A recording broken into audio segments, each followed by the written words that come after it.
Hurt people do in fact hurt people, and I know that from experience.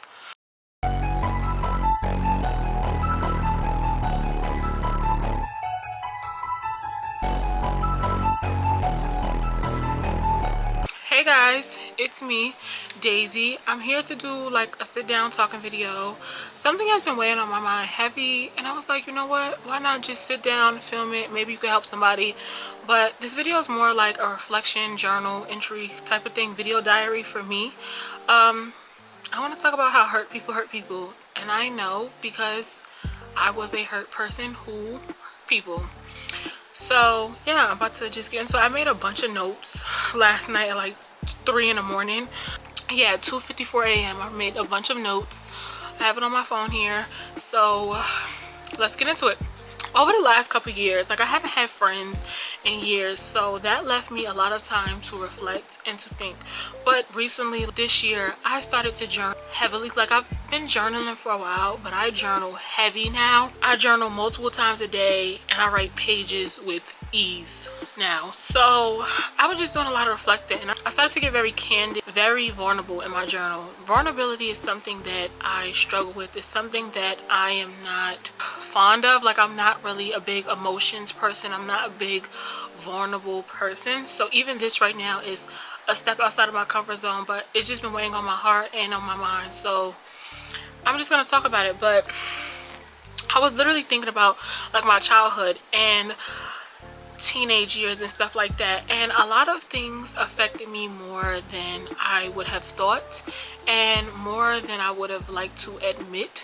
But I started therapy last year, and that's when I started to realize that, and even before that I started to realize that things were really affecting me deeper. And like I said, emotions is not something that I express. I'm good to suppress my emotions and just kind of keep it pushing, but that is not healthy because no matter what, it's still going to be there. Trauma is stored in the body. It's still just going to come up at a later date, and that is what happened. And my childhood was, I'm not going to say it was super traumatic. Trauma definitely was present, and I did experience a lot of trauma. I experienced a lot of cyberbullying, and I think that played a big part in why I was like hurt and why I was so mean, because I was a mean girl. And not a mean girl like I was bullying people, but a mean girl to where it was like I was definitely drawing a line very aggressively and letting people know, don't play with me. Like whoever wanted could get it. Like I was so hurt. But let me explain why. So growing up, I started using social media very young. I was 10 when I got on social media, and it was Facebook was the first app.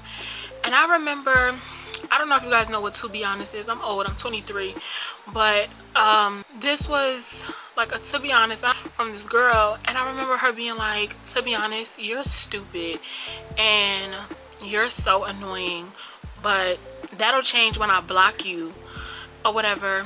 And I went to school with this girl, and she never said nothing to my face. And back then it was like, oh, I didn't know a name for it, but now I could see, like, I guess that would be classified as like cyberbullying. And that is something I dealt with all throughout high school and even up into college in my adult years.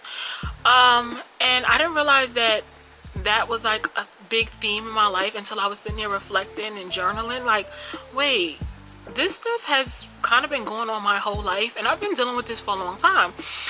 And that is something I went through where a lot of people would not tell me how they felt about me in person, but on social media they were brutally honest, and everybody got to chime in. It was like people had a public forum to let me know how much they did not like me. And I think that affected me because it made me feel like, well dang, all of these people don't like me, and I'm the last to find out. Why am I finding out on social media?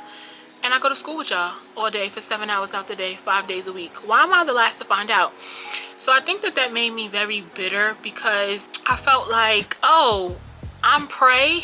I'm the topic of discussion. Conversations are being had about me that I'm not privy to, but people are smiling in my face. Like nobody's coming up to me in real life telling me this. but people was letting it fly on social media. So I beat myself up about that for a very long time, because I felt like, how didn't you know? Like, am I missing social cues? Is there something that I'm missing? Is there something, like, am I stupid? Like, what is wrong with me that I'm not catching this? And what is wrong with me that people feel this way about me? Like, what am I doing? And that is something that I dealt with my whole life. Like, I always had a struggle with like making friends, and more so like genuine friends, because yeah, people would pretend to be my friend or like smile in my face, but like to make genuine friends, that was such a hard thing for me. Like, you know, as a kid, socialization is a key thing, right? Even from young, like, oh, I want my kids to go to daycare, I want them to go to summer camp, I want them to go be in extracurricular activities. Why? So they can interact with other kids and they can, you know, do activities, right? And I felt like as a kid, for most, like especially for me, school was my only thing. Like, I didn't work in high school and stuff like that. Like, so school was my main priority. And what do you do in school? Socialize, you make friends. That's where some people meet their lifelong friends. You know, go to school, excel academically, and make friends. I was excelling academically, but I was failing at making genuine friends. And I felt like people really didn't like me. Like, it would be sometimes that people would bring information back to me. Like I said, nobody was saying nothing to me directly, but it was a lot of times stuff would be brought back to me by way of other people. Like, oh, such and such was talking about you. And I would always just feel like, so what did you say when such and such, you know, brought my name up? Or did you defend me? Or why did they feel so comfortable to say it to you? I felt like everybody had like their friend. You know how you have those friends, those friend groups where you see one, you see the other. Like, Brittany and Jessica is best friends. You see Brittany, you see Jessica. You see Jessica, you see Brittany. You know not to play with either one of them. They're 10 toes behind each other. You're not gonna talk about Brittany to Jessica or Jessica to Brittany. I never had that. Like, I never had nobody who was like my friend for real that was gonna step. Like, if I was getting talked about, I'd always be like, so what did you say? Or why does she feel so comfortable saying it to you? And it was always like crickets, right? If I was getting talked about on social media, nobody was defending me. So I started to feel like my back was always against the wall. Like, oh, it's just me. I have to take on everything by myself, right? Even up into college, like, people used to report my page in high school until it got deleted. I remember having 4 Instagrams in a matter of a month because people sat there and reported my page until it got deleted. And this actually happened again in 2020. So it was happening in adulthood as well. Like, people reported my page until it got deleted. And like I said, nobody was ever saying anything to me directly, but I think that that made it weirder, because it was like, people are smiling in my face, acting as if we're cool, but on social media, they're letting me know how much they can't stand me. Even to this day, I'll see people and they'll be like, hi, Daisy. Like, they'll go out their way to speak to me. But on social media, you would think they hate my guts. Like, I'm the #1 op. So it always just made me feel like, am I missing social cues? Am I stupid? Or what's wrong with me that I can't form any genuine friendships, right? And then once I felt like my back was against the wall, I was very much mean. I was real bitter because I felt like I was prey. I felt like everybody was having conversations about me that I was not privy to, and I was the last to find out, and everybody kind of was on the same page of, we don't like her, but I was the last to find out. And I felt like my back was against the wall. It's only but so much I can take. My back ain't gonna keep being against the wall. Like, enough was enough. And I became a mean girl. Like, by the time I was a freshman in college, oh, I was a villain. Like, I was a villain. And thereafter, I was not playing no games with nobody. I was super combative, super confrontational. Like, who won it? Like, what's up? Oh, everybody's against me? Oh, a bunch of people don't like me? Oh, word. And I think that as I got older, right, as I sit here now at 23, I started to reflect like, wait, this is something that you was going through for a really long time. It was affecting you more than you thought ever since you were 10 until you were 18, 19. People was reporting, like, right before the pandemic hit, while I was on spring break, my page got deleted. People reported it. Like, it's like, same thing. I made a TikTok. I had it for like a week. It was gone. Banned before I could even post anything on it. Like, I have like always dealt with like cyberbullying, so I think that it just made me real mean when it came to people, because it's like people were smiling in my face, so I felt like I had to watch my back, and I felt like I was all I had. So I was not letting up. Like, I was not the friendliest. Like, I remember freshman and sophomore year of high school, I was so friendly, like, oh, hey. Everybody used to say that she's so nice, she's so nice. And I think that people was taking my kindness for weakness, and people was like feeling real comfortable. So by the time I got to junior year, I was like, I'm not feeling people. But by senior year, I was like, yeah, I'm really not feeling people like that. Like, I felt like I didn't have any genuine friendships. Like, by the time I got to the end of high school, senior year, I kind of realized that, like, okay, you don't have any genuine friends, and high school is coming to an end. So if you haven't made them now, you're not gonna make them, because the same people I went to high school with is the same people I went to middle school with and stuff like that. So it's like, you've known these people for years. So if you haven't cultivated strong bonds and relationships with them by now, it probably ain't gonna happen. I kind of like knew that, and I just kept to myself my senior year. But people were still talking about me on social media. Like, people would send me stuff like, oh, you know, this person's talking about you, and I would be like, no, like, I did not know that. And it's like, oh, I have class with this person, why they don't say that in my face, or what? So it just made me always feel like I had to watch my back all the time. And I'm not a person that's just gonna lay there and take it. I became a mean girl, I'm not gonna lie. And that was not my proudest moment. If I ever felt like any hostility from people, oh yeah, I was on 10. Like, I was on 10, and I wasn't the type to like be vulnerable about it. But as I got older, I started to realize that like that hostility came from me being hurt, from me constantly feeling like I was prey. And I just was like, I'm not no sucker, I'm not no punk. People's not going to just keep feeling like they gonna just say what they want to say about me, or you know, it's cool, like So I kind of put an armor around me, like, oh, okay, people's not gonna play with me, or people's never gonna make me feel like this ever again. So by the time I got to college, oh, I was on 10. Like, what's up? I did not like my college roommate. I was not the nicest to her, because as soon as she started to act a little bit funny, and I was like that, very paranoid.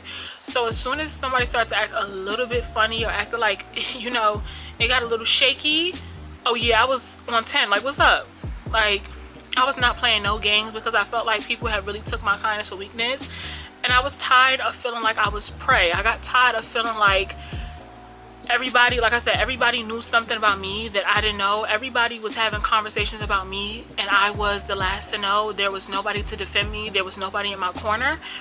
And there was nobody genuine around. So I felt like I had to protect myself. And that came from being hurt. So I, in turn, was not playing. Like, I was super combative, super vindictive, super confrontational. And I thought it was okay. Like, okay, this is what I got to do to protect myself.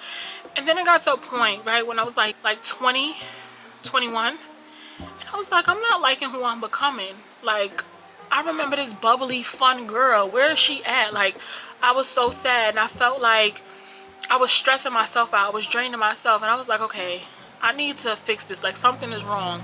And I started to journal. And at first, journaling was so weird to me, because it just felt so odd to be so vulnerable and so candid. And I never was like a person to be super vulnerable, but I also felt like I was never the type to be vulnerable, because I was never given the space, and I was never given the opportunity. Like, when it came to other people, like I said, it felt like everybody had somebody to have their back. They had tight-knit friendships, and I didn't have that. So I damn sure was not going to be vulnerable, or let somebody see me weak, or let somebody see me hurt, or know that I was wounded. And at the time, I could say I didn't even think I was hurt. I didn't think I was wounded. I just kept it pushing. But as I got older, I started to realize that it's affected me, and it's affected me as an adult, even with me making friendships as an adult, because I am super territorial. I'm super like paranoid. Any slight sign of disrespect, or any little thing that I feel like you being funny, I was on 10.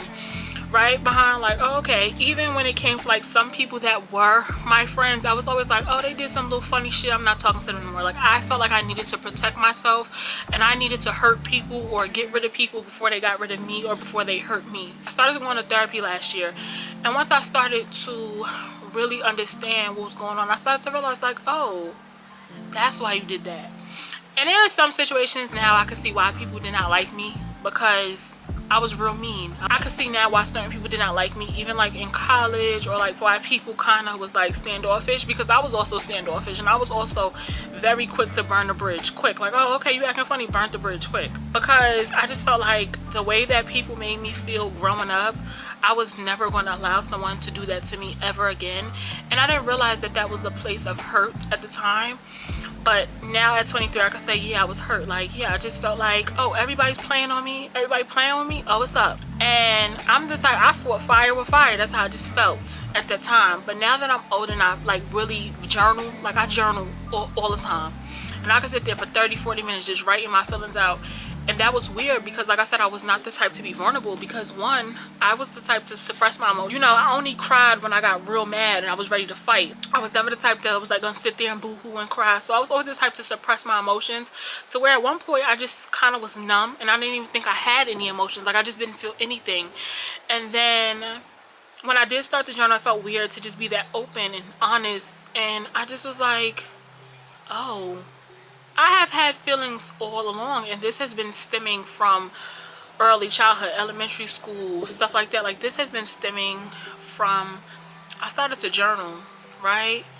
And I think that I really just started to break stuff down and just understand why I said the things I said. Why did I do the things I did? Why did I act the way I did?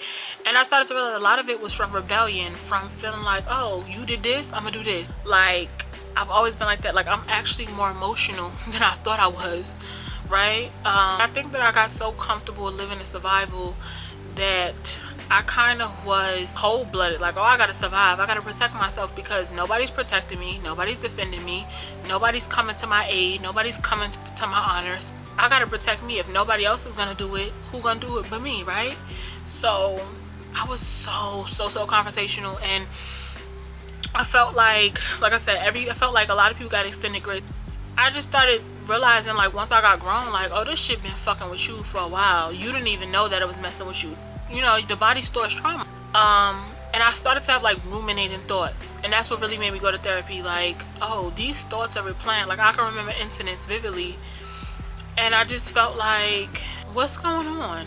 Why? Like, I was telling my therapist, I was like, you know, there's things that happened when I was 15, 14 that didn't bother me then, and here I am at 23, 22, 23, and it's bothering me. And she was like, it's not that it wasn't bothering you then, it's that you suppressed your emotion. You didn't allow yourself to feel. And that is something that I can say, like, I've never allowed myself to feel because I always felt like I had to be a warrior.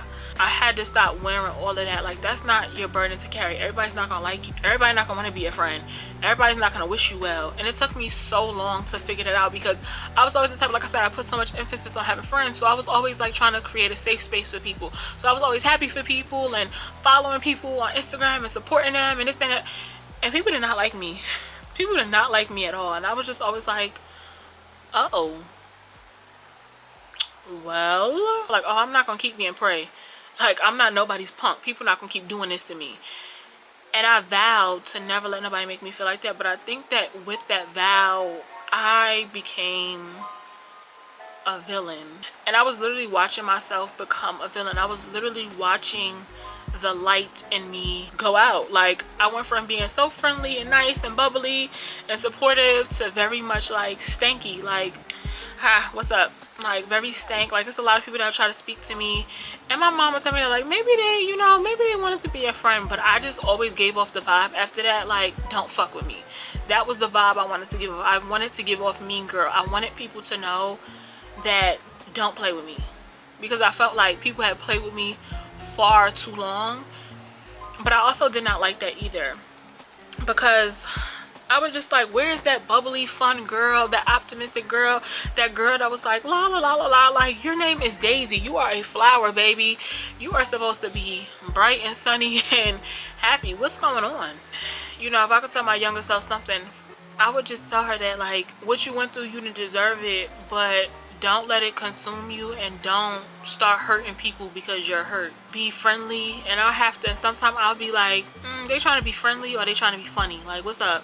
Like, or do they have a motive? Right? So I'm always just like on go, and I have to kind of calm myself down, like, no, maybe they don't mean harm, maybe they want to be a friend. I started to realize that, like, if you want to attract positivity, you have to be positive. Because I will say that during that time, I attracted a bunch of drama. I was getting into it with my classmates in college, getting into it with people on social media. I was meeting people and falling out with them quick. Like, I was getting into it with people because I was on go. Like, oh, you being funny? Oh, what's up? Like, oh, you being funny, being shady? Oh, okay. You want to be funny? I'm gonna be hilarious. And I was very tit for tat. I was in a very tit for tat type of mentality. And I realized, like, that's not getting you nowhere. So I learned to, like, just change, like, learn to regulate my emotions. Like, even when I feel triggered, or when I feel like my back is against the wall, I had to realize sometimes, like, maybe that's not the person's intentions, and don't take it to 100, because I'm very much a 0 to 100 type of person. and it's either like I'm real calm or I'm real staticky, like what's up. And I need to stop being like that. Like I don't want to be like that. I don't want to live like that. That's not nice. It's not kind. It's not cute. And I feel like I'm grown. Like you can't just keep harboring stuff from like your late teens and keeping it in your early 20s. Like you can't just keep harboring stuff like that, you know. I don't regret what I went through. For a while I was like so upset, like why did I have to go through this, why me? But now it's like I wouldn't change it for the world, because it made me so wise, and it made me like really dig into myself and understand, like, you know, it helped me find an identity, like with being alone, because it helped me understand who I was, what I stood for, what type of life I wanted to lead, my purpose. So I'm not mad at it. But yeah, I want to thank you guys for watching. I will see you guys in my next video. And to my younger self, you're gonna get through this. You're going to be fine. There's nothing wrong with you. You are deserving. You are loved, and everything in this world will be yours that you desire. You just have to open your heart, be a kind person. Don't ever get tired of being kind. I will see you guys in my next video, and I want to thank you guys for watching. Bye.